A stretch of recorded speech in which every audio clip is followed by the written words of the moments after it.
If you don't know, then you should know by now that NBA Street is one of my favorite video games of all time. Specifically NBA Street Volume 2 and 3, but I love the series as a whole. But in this video, we're going to talk about NBA Street Homecourt, a game that get a lot of mixed reviews and opinions. A lot of people don't like this game.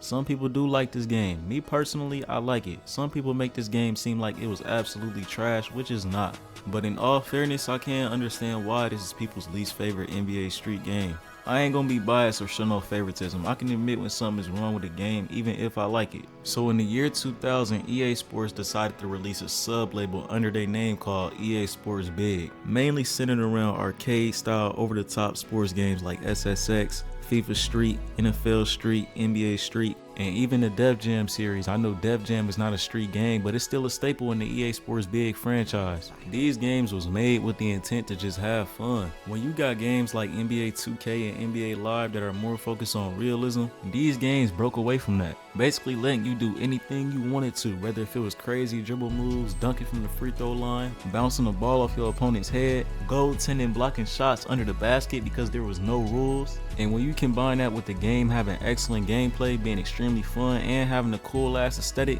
on top of having goated soundtrack, it's bound that you're gonna be playing this game for hours and you're gonna get attached, especially if you're a kid. And that's something you don't see present day right now. A lot of games have lost that special connection that they had with the kids. Games like this is why I fell in love with video games in the first place. On top of being a big basketball fan and being intrigued by the gameplay, aesthetic, even little shit like menus, sound effects, and artwork. It's something about these older games that got so much soul in them that a lot of newer games is lacking today. In 2001, EA Sports Big decided to release the very first NBA Street game. And you could tell here that they was working with something. Sure, it might not be the best one in the series, but that's because the sequels are so much better. And that's exactly how it's supposed to be. But I still really appreciate this game because it laid down the groundwork for the next two legendary NBA Streets. Now when NBA Street Volume 2 came out, that's when EA really shook the streets up. I'm not even gonna lie. This is the one in the series that most of y'all know and love. When I mention NBA Street, y'all probably think of this game. They literally took everything you liked about NBA Street Volume 1, built on top of it, and just made it even better. Amplifying gameplay by adding new moves, NBA legends, and just an overall better gaming experience. Many people would consider this the greatest basketball game of all time, and I wouldn't disagree with that. Now NBA Street Volume 3, I believe this game is so slept on, and this is my personal favorite out of the whole series. And this coming from a nigga who played all the NBA Street games, but I played Volume 2 and 3 equally. Grew up playing both games, so I can give you valid reasons to why I like 3 better. V3 had way more variety in the gameplay aspect. They had way more trick moves, more dunks that you could do. I like the game breaker system too. The addition of being able to control the game breaker while being able to pass it off to your teammates, along with the galactic sound effects that played every time you did a trick, was so tough, bruh. And look what happens to the world when you get a game breaker. Everything turned a different color. It just look hella atmospheric and it got a dreamy feel to it. I like the roster on this game better too. They got notable players from the 2003 and 2004 draft class in here. This actually the first NBA game I ever played with the King Braun Brizzle. And the customization just wins me over. The customization on NBA Street V3 blows NBA Street Volume 2 out of the water. Being able to choose what clothes you wanted to wear individually as opposed to preset outfits was so much better. On top of the game being made in the early 2000s and embracing the hip hop and street ball culture, I can put on a do-rag, I can put on a chain, I can put tattoos on my player, I can put on some baggy shorts with a jersey and a shirt under. You can't do that in NBA Street Volume 2 because you stuck with preset outfits. And why is it that the fat niggas got the hardest clothes, bruh? These niggas got the football jerseys, the jackets with the chains and shit. Meanwhile, my nigga don't got access to none of that shit. Don't get me wrong, like, some of my fits is raw, but some of these fits is ass. I ain't gonna lie to you, bro. While the fat niggas got the tough shit. But on V3, I don't gotta worry about that. They even let you make your own shoe. They even let you create your own court, and that was my favorite feature about this game. And may I remind you that these are 6th generation PlayStation 2, GameCube, and Xbox games, with this amount of depth and detail into them.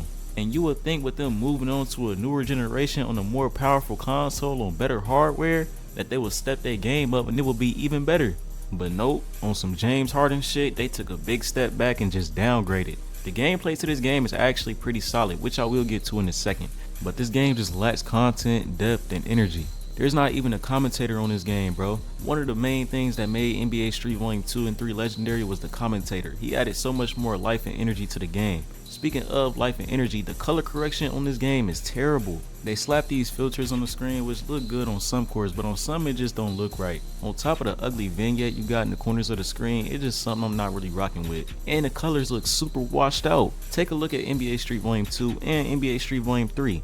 Especially NBA Street Volume 2. Look how bright, vibrant, and colorful this game is. You can feel the life and energy in it. Everything about it just look amazing. Then you got Homecourt. It just looks dull. On top of the filters too. There is a way you can kind of get around that though. That's by playing in inside gyms. So it's a good thing these filters don't follow you everywhere you go. There's also no pre-game intros that can get you hyped up before the match. You literally just load straight in. Like I said earlier, coming off an NBA Street V3, that game had the most in-depth customization, and that's where it peaked. In NBA Street Homecourt, they completely took all that away. Back to trash ass preset outfits, and no shoot creator. You can't create your own court, which is pretty fucking stupid because the name of the game is NBA Street Homecourt and you can't create your own court. You can't even create a team, my nigga. What kind of shit is that? One of my favorite things to do in NBA Street Volume 2 and 3 was to create a team of a bunch of cold non-all-star players, put them on different teams and have a nice little pickup game between them. It just adds more variety to the game instead of playing with the NBA stars or regular teams all the time. There's also no NBA legends or street legends on this game. It's a lot of things in this game that's missing that really takes away the charm.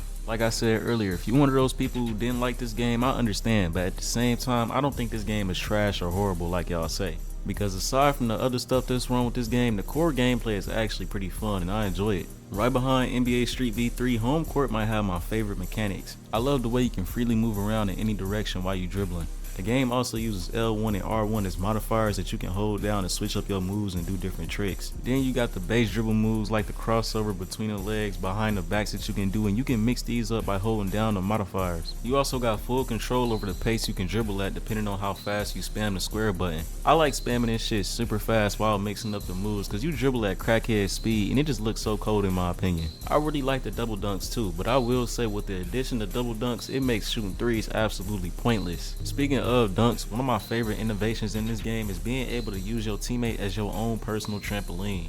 Throughout the game, your teammates will kneel down to the floor and that's a sign that you can use them for a self alley-oop. And I really like this mechanic because in the other NBA Street games, if you play with somebody that had a low dunk rating or that couldn't dunk at all, then that was just it. But on NBA Street Homecourt, I can dunk with Steve Nash, Tony Parker, it don't matter. Unlike the other NBA Street games, if your opponent got a game breaker, you are pretty much forced to sit there and just watch it happen. But on this game, you got full control on offense and defense. You also build up points on the meter by doing trick moves. And if you steal the ball from the opponent, you take control of the game breaker. And I really like this. I wish they would have had this in previous games. While the first NBA Street games are more focused on worldwide famous courts, this game captures more local courts. I mean, the game name is NBA Street Homecourt, and these is courts that NBA players grew up playing at. In unpopular opinion, I low-key like this better because there's something about the environments of the courts on this game that really resonate with me. It feel like I know these areas and it feel like I've been here before. Especially being from the Midwest, I see courts like this all the time walking down the street or walking through certain neighborhoods. Like, look at this court right here, bro. The environment looks amazing. Look at the nice houses in the background. This aesthetic is tough right here. Now, even though I have fun playing this game and I really like the mechanics, in no way, shape, or form is the gameplay perfect. Cause when I tell y'all the steals and blocks is fucking ridiculous, believe me, if you played this game, you know what I'm talking about. Remember I said earlier that shooting jump shots on this game was borderline pointless because of the addition of double dunks. But that ain't the main reason. It's because the blocking on this game is fucking absurd, and what makes it even worse is that everybody can block shots, including small guards like Allen Iverson, Steve Nash, Tony Parker, Rafer Alston. It don't matter. I'm gonna give y'all niggas a quick little story time real quick. Take it back to 2010 when I was a little nigga. I'm at a friend house and I'm going through his Xbox 360 games and I see that he got this game and I want to play it because I want to see what's to it. He like, alright, bet. He pop it in, we get the plan. I pick the Lakers, he picked the Rockets, and we at Venice Beach. Mind you, this is my first time playing this game. I don't know how to do no trick moves. I don't know how to dunk. All I know how to do is shoot. When I tell y'all this nigga just sat under the rim and blocked my shots the whole game, I didn't even want to play no more. Now, goaltending has always been a thing in NBA Street, but it's even worse on this game because everybody can jump 30 feet in the air to block a shot. And they got the nerve to give you hella shots only challenges in the story mode, but you can't just spam hella pump fakes to get around this. Overall though, I still really enjoy playing this game. If you were to take away the ugly filters, add a commentator and have some in-depth customization, this could have been a real great game, bro. Many NBA Street fans say that this is the game that killed the franchise, and as much as I hate to admit, I agree. But it didn't kill the franchise because it was trash. It killed the franchise because of how much soul and energy the game lacked. If you were to look at this game at surface level, you would have thought EA just dropped this shit for a quick money grab, and they was just piggybacking off the success of the last NBA Street games. But deep down, I see a game with a lot of potential that could have been real good.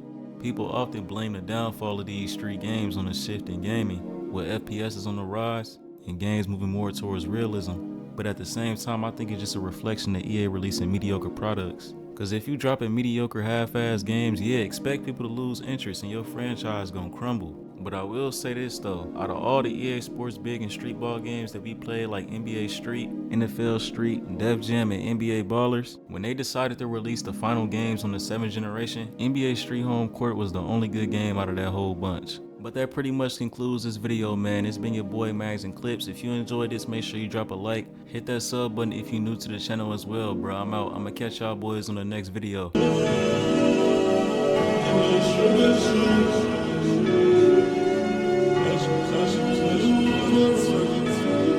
Thank you.